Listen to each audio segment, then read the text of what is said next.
Hey there, it's Robin Smith, and today I want to talk to you about healthy communication. What is it, and how do you know you have it?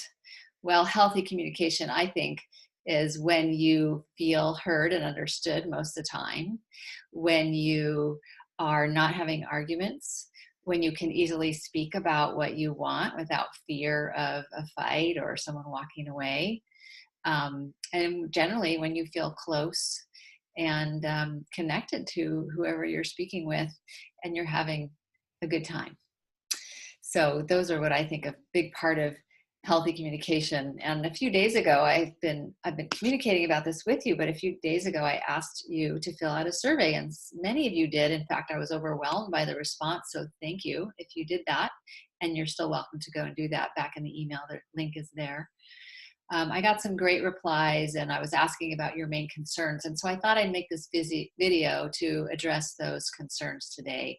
We're going to talk about how to deal with defensiveness, how to stop arguments, and just basically how to get along better and have more healthy communication. I've got 5 main points that I'm going to bring to you today about healthy communication and what to do about them. And I'm going to give you a takeaway for each one, something you should be able to apply right away in your relationship. So make sure you listen closely. I'm going to glance down at my notes here and there, so hopefully that won't be too distracting. But the first one is speaking from presence. And to me, that's, it's really key. It's something I talk about a lot in my emails. It's foundational because when we can do that, we're going to have a way better contact. We're going to get more connection. So speaking from presence is activating or accessing your body wisdom and speaking from what you notice inside your body. When you do that, you will be more heard, better understood, and you are a lot less likely to have an argument because there's nothing to argue about when you do that. It's a process. It's not just one simple step, but I do want to give you just one step today so we can keep it simple and you can start practicing that. So a simple step is just to communicate what you notice inside your body in a simple statement. For example, my heart is pounding right now, period. That would be it. My heart's pounding right now, or whatever's going on for you. When you do that, you're sharing more of yourself. So you're being more intimate, and you're letting the person know you more. And like I said, there's nothing to argue about in that moment, right? Because it's your own experience. So you're a lot less likely to have a fight or for somebody to walk away and have distance. So great takeaway today if you can do that. And I want to share from a student who took a recent communication course that I taught, who this is the one thing she was responding to that she had applied, and it worked amazingly for her. She started with, wow. So I'm going to read her statement. She says, wow, I used today's lesson twice, once with my partner and once with my 13-year-old daughter. Both stopped talking, made eye contact with me, and I actually felt heard for the first time in a long time. My daughter apologized and for her comments and behavior immediately. My partner pulled me close for a hug and told me that I deserve the best of everything. Wow, I have a big wow to that too. So it doesn't have to be complicated. You could start with the simple practice and big changes can happen, but you got to do it. Second step, emotional awareness. Knowing your emotions and how to communicate them skillfully is really important in creating a good connection with someone. Our emotions are a huge part of who we are. It's what makes us human, and a big part of what makes us human. And they bring us intimacy when we share them. But so often we're afraid of our emotions, or they scare other people, and we don't communicate them well, and we can start arguments or create more distance when we don't know how to communicate them, don't communicate them, or communicate them in an unskillful way. So misunderstandings can happen, and it's just so painful because when we are sharing our emotions, we want to be heard and we want to be met. We want closeness, and the opposite can happen, and that's so hard when that happens. So here's what you can do. Just like with the step 1 is start with a super simple statement about what you're feeling. For example, I feel sad right now. So if all I said was that, it's simple, right? I'm not adding anything to the feeling statement, not because you said or because that happened, just I feel sad right now. And you're letting the person receive you. And when you do that, you keep it simple like that. Just like before, you're sharing something that's happening for you, and there's really nothing to argue about, but you're letting them in closer. So you're creating more of a connection. And from that place, you're going to have more understanding. Someone will get you more, and then you can move forward from there into whatever issue you're trying to resolve. Um, and there's a lot of steps to this. There's several key emotions that are important to understand. You want to know what they feel like inside, and also how to share them in a way where you are not so likely to, create conflict. And so there's more that I usually teach about that, but that's the takeaway for today, that very simple sentence with you as the subject in the sentence, nobody else. The third step is what I call conscious listening. And listening, is a key part of healthy communication, right? Because one's speaking and the other's listening. And if we're not getting heard, or we're not listening well or skillfully, it creates an issue. We don't feel like we're getting our needs met. So there's how to listen effectively. When we listen effectively, it can really change the quality of the connection. So one piece of good listening, I think, is eye contact, like I'm doing with you now. Hopefully that's coming through the screen. When you have eye contact, you immediately know at least they're paying attention to you, right? It's so different than when someone's looking around, when they're talking or they're doing something else, they're multitasking and talking. You probably don't feel as much like they're listening or paying full attention. I know I don't. So one simple takeaway for today for you to explore around eye contact is, how and when do you make eye contact or you don't? And when you're not making eye contact, what's going on for you? Are you thinking about something else, being distracted? Are you preparing what you're going to say next? So tune into that for yourself, and tune into the other side of it. When somebody is not making eye contact with you, what happens for you? Do you stop? Do you get confused? Do you get angry? Does it change your communication in some way? How do you feel? That's important, I think. So you're going to tune into this, and like I said, there's more to conscious listening than that. It's a great piece to start with.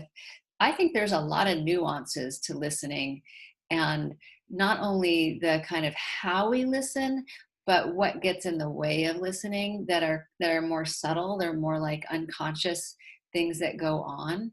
And so that's something I like to teach about, and I'll touch into that a little bit later.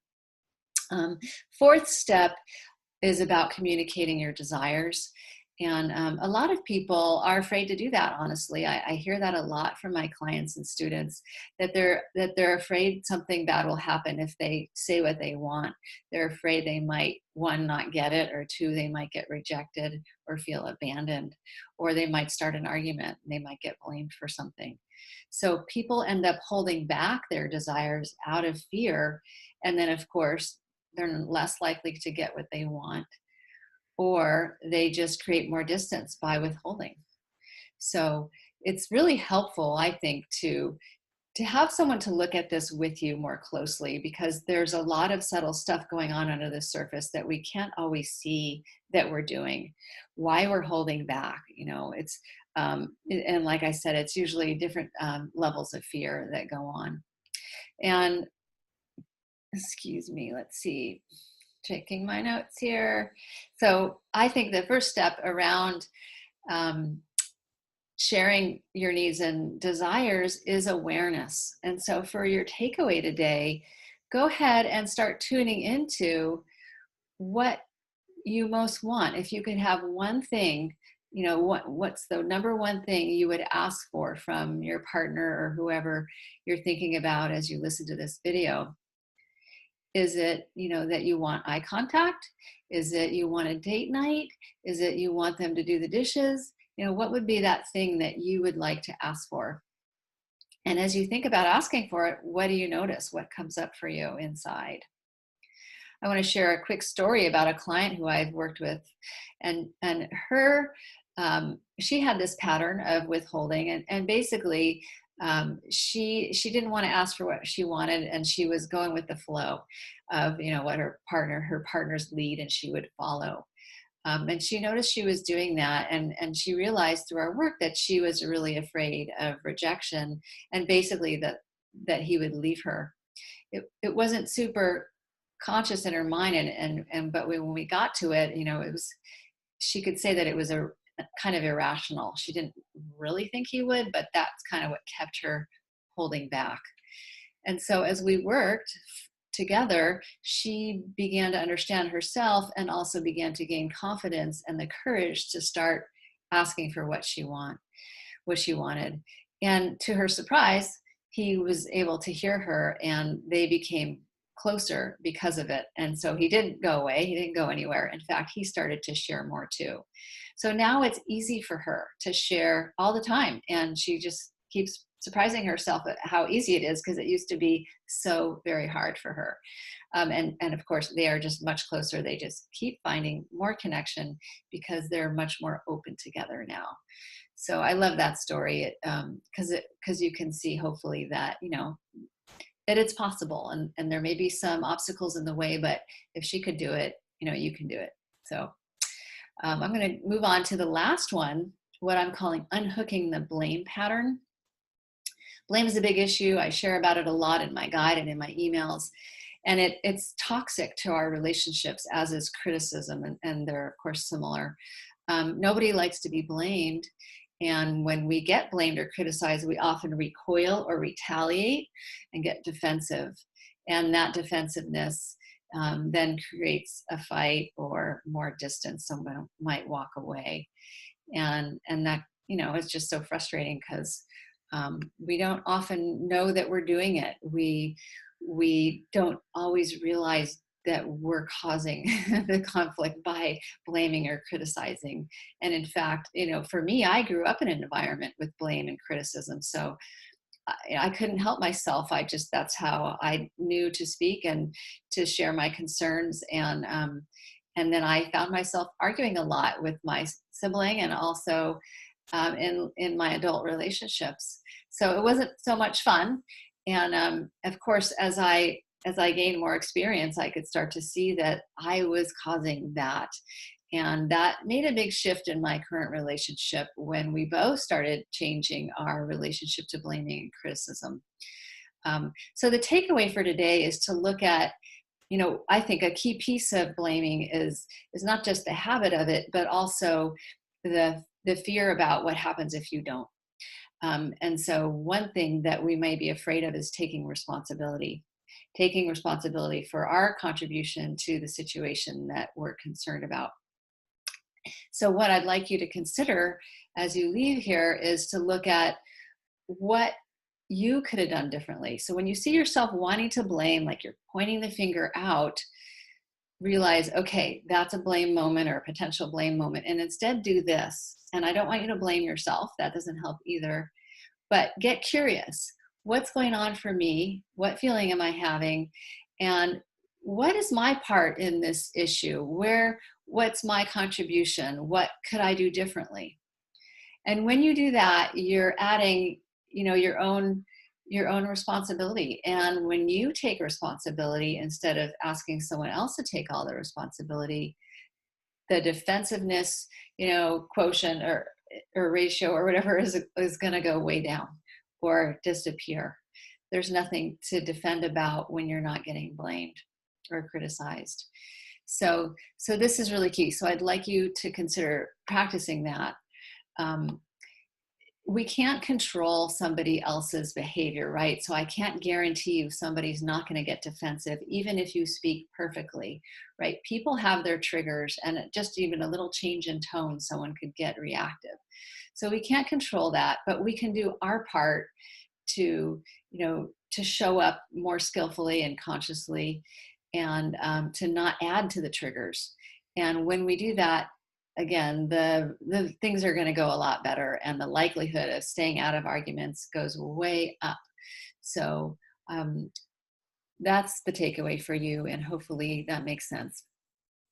I've tried to address a lot of your concerns here. I'm sure there may be others, and there's a lot more that I'd love to share with you, but I'm trying to keep this short. I think healthy communication is awesome and transformational. I've been studying it for a really long time through courses and trainings, my coaching training, a group I was in for a couple of years, workshops. I'm trained in developmental trauma. So it's something I've been working on a lot, and I'm helping people with for a long time. So I know it helps. I know it works. And it doesn't just have to be for people who argue all the time, right? It can be for people who simply want to have more fun or feel closer. It can be for people who are between relationships. If you don't want to repeat the same pattern that you had in the last relationship, this might be a good fit for you. It can be for parents to work with their children or teenagers to avoid conflict. And it can even help your own relationship with yourself, I think, because these practices can be used internally as well to help you get to know yourself. So if you're single, if you're in a relationship, if you're a parent, if you're wanting to get along better with people at work and avoid conflicts at work, if you want to get understood more, I think this course will help you. And if you've been listening this long, I bet you could use that support right now. Healthy communication can take your relationship to the next level of understanding and intimacy and play. Can you imagine being able to sit down and talk about your concerns without the fear of somebody storming out of the room or yelling at you? Can you imagine being able to share your desires and knowing you're going to be heard and understood? Can you imagine what would happen if you went on a vacation and you knew you would get along and have fun and you wouldn't argue all the time? And can you imagine knowing that you could come back from a great vacation and not start up a fight, which is really common?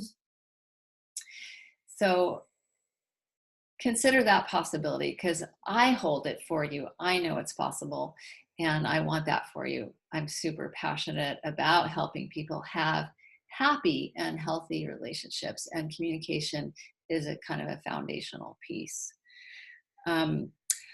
I want to share one more quick story, and then we'll get into what's next. There's a couple I coached in the past who argued a lot. They had a real hard time, and there was a lot of blaming and defensiveness going on, a lot of raised voices and a lot of storming out of the room. And it was painful for them. They came to me kind of on the brink of, are we going to make it? I don't know if I can do this anymore. But they loved each other a lot, and they had children, and so they wanted to make it work. So we worked together, and even, I think it was like after our third session or something, they went away and they really got some stuff about defensiveness. And they had this deep, powerful conversation right before our next meeting. And they came and said, that was probably the best conversation we've had for years or ever. They said, I finally felt heard. And nobody got defensive. They really practiced listening and not getting defensive, and really coming from a place of support and love. And it gave me chills. I have chills now even thinking about it. So I just wanted to give you that seed of hope that you can do it too. So I'm here, sharing this stuff because I'm excited about my upcoming training that I'm calling the Healthy Communication course. It's going to be all about diving deep into these 5 topics that I've just discussed with you on 5 live calls. I'm doing them live because I want to be able to coach you on the call. I will record the calls. There'll be video like this. I'll record them too if you have to miss one or you just can't make the time slot. You can send in questions if you can't be there. But we're going to go into these 5 topics, and we'll take them a lot deeper than I just did today. So again, speaking from presence, learning how to access your body wisdom, share what's true without sparking an argument. So sharing in a skillful way what's going on for you. And there's more steps than I was able to share today.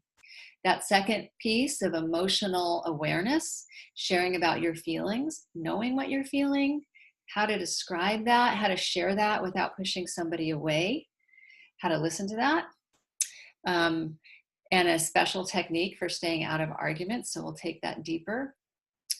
A third module is unconscious listening patterns, and so we'll look at, how we do listening in unskillful ways, and how that is an obstacle to healthy communication.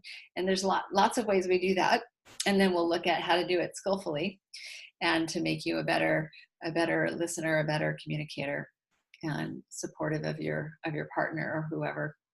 And then we'll look at communicating desire, and like I shared before, what's in the way of that, the fears that might be coming up, and I'll try to support you in getting to the bottom of, why you hold back and how you can share with confidence like my client did.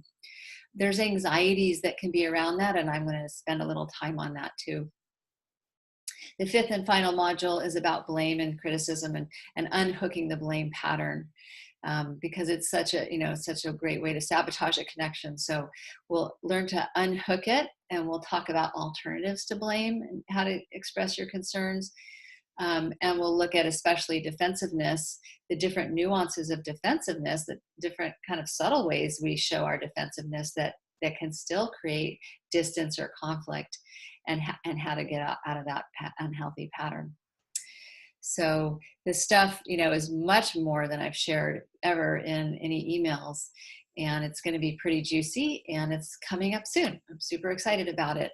I'm going to keep it to a limited number of students because I want to be able to coach you and make myself available for that. So I want to give everybody the attention that they need. And so make sure to look for the email soon. I'm going to tell you when registration is open, which is going to be very soon. There'll be opportunities to ask questions. I might offer a live call if you want to ask some more questions. So this is the only time I'm going to offer the course live.